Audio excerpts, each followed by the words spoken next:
1921 in New York City.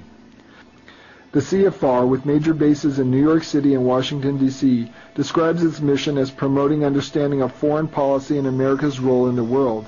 In reality, the CFR employs politicians, legal experts, military and intelligence chieftains, and the lords of banking for one reason: to advance the elite banking family's agenda.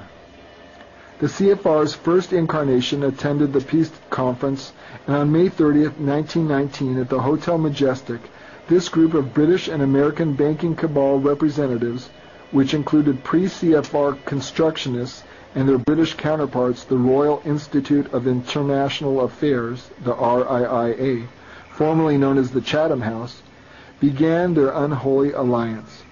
Remember the name Hotel Majestic, because it would take on more significance in the late 1940s. Members at this first meeting included Colonel Edward House, Paul Warburg, and Herbert Hoover. John W. Davis, the personal attorney for J.P. Morgan, would become CFR's founding president. Paul Warburg would remain a highly influential member of CFR until his death. Carroll Quigley, professor of international relations at Georgetown University, published Tragedy and Hope in 1966, illustrating the real goals of the CFR.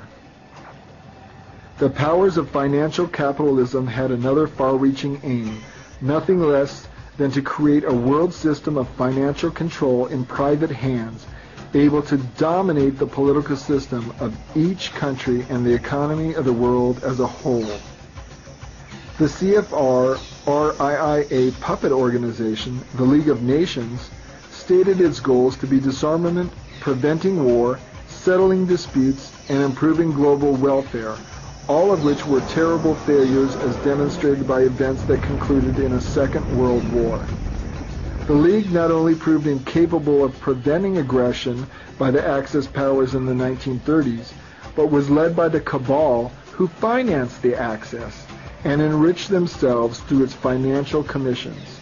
The League of Nations had a council of 4 permanent members: Great Britain, France, Italy, and Japan, and 4 inconsequential non-permanent members were elected every year by the Assembly in a token show of power sharing. However, by 1933, both Japan and Germany had quit the council meetings.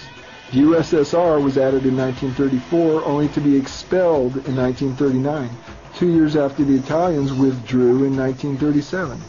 Great Britain, who had colonized the globe by force over the centuries, did not seem very adept at keeping good neighbors. This had everything to do with the banking families attempting to wrestle control of governments away from the leaders of countries that tried to dominate, and these leaders took a severe dislike to the financial tentacles of the Warburgs, Pasteurs, Rockefellers, and Rothschilds. Over the years, a number of Rockefeller's sons would join the CFR. David Rockefeller became its youngest director in 1949. The Dawes and Young plans for German reparations were formulated by Wall Street war machine and proposed through diplomats. These reparation loans generated huge windfall profits for the multinational bankers. The negotiators and profit takers for the U.S. and German sides were the same people who helped Hitler and the Nazis rise to power in post-World War I Germany. In 1926, Albert Vogler became the head of Germany's largest steel works, Vereinigte Stahlwerk, and as early as 1928, he began to fund the Nazi Party. He joined with other industrialists in signing the letter that successfully urged Paul von Hindenburg to appoint Adolf Hitler as Chancellor. Scholar Anthony Sutton makes it clear, after profiting handsomely from the German hyperinflationary distress of 1923, and planning to place the German reparations burden onto the backs of American investors, Wall Street found it had brought about the 1929 financial crisis. Meanwhile, Henry Ford made plans and implemented the construction of a massive factory in Cologne, which began building trucks that would later enable the Third Reich to invade France, Eastern Europe, and Russia. In 1931, Ford deferred many management duties in America to ex-boxer Harry Bennett, who enforced his will as Ford's fist with hired strongmen and ex-convicts. Hitler and Himmler modeled their Gestapo on Ford and Bennett, who had links to the Detroit underworld. 1937 Battle of the Overpass by Bennett's thugs against workers wanting to unionize was a prime example of Ford philosophy in action. On February 20th, 1933, Albert Vogler of Steelworks Vernick Stahlwerk attended the meeting with Adolf Hitler, Hermann Goering, and Hjalmar Schacht of the German Ministry of Economics, where the Association of German Industrialists raised 3 million marks for the Nazi Party in the forthcoming election. Schacht had also been a negotiator for the reparations loans, as was Owen Young of General Electric. 3 Wall Street houses, Dillon Reed, Harris Forbes, and National City Company, handled 3/4 of the reparations loans used to create the German cartel system, including the dominant Vernick Stahlwerk run by Vogler and I.G. Farben, which together produced 95% of the explosives for the Nazi side in World War II. Hitler imitated and preached Ford's hatred of Jewish people to the Germans. In Hitler's Mein Kampf, on page 639, Hitler propagandized against Jewish people, and the occupied Ford factory in France sent 1,000 tractor trailers every month for transporting troops, German, not French. It was a crime that Henry Ford was never tried for treason to the United States, where millions of Jewish people live and have given their lives to creating good works in the United States, and not instigated wars, especially wars in which not hundreds, not thousands, but millions died. Henry Ford, Jew-hater and Hitler admirer, true to his fascist leanings, made his Cologne factory assist in the Nazi armament. For Hitler and the Nazis, the factory in Cologne was so valuable to the Nazis that Hitler awarded Ford his highest honor in 1938.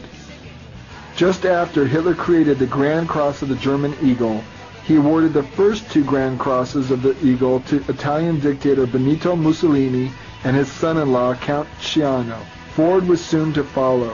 Here in this photo, Karl Kapp, German Consul General of Cleveland, and Fritz Haller, German Consul of Detroit, present Henry Ford with the Grand Cross of the German Eagle from Adolf Hitler's Third Reich.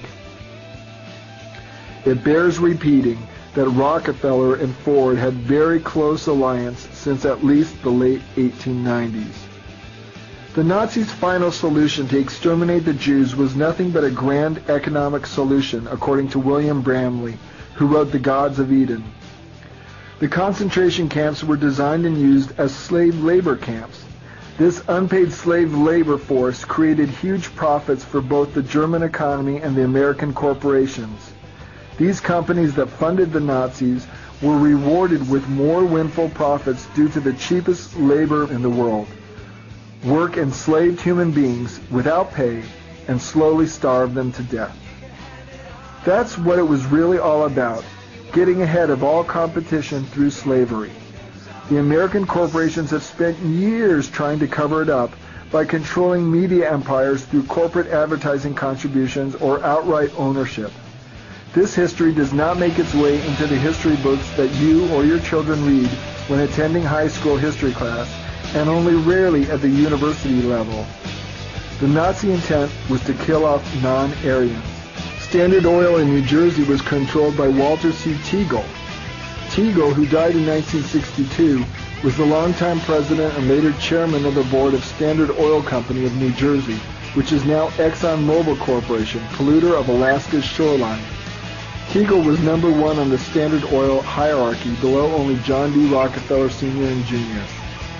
Teagle was the president of the largest oil corporation in America, and often attended President Franklin Roosevelt at Roosevelt's Warm Springs Foundation. If Teagle didn't have Roosevelt's ear, that would have been news. Teagle had graduated from Cornell University in 1899. He was a longtime Cornell trustee from 1924 to 1954 and made large contributions to that institution.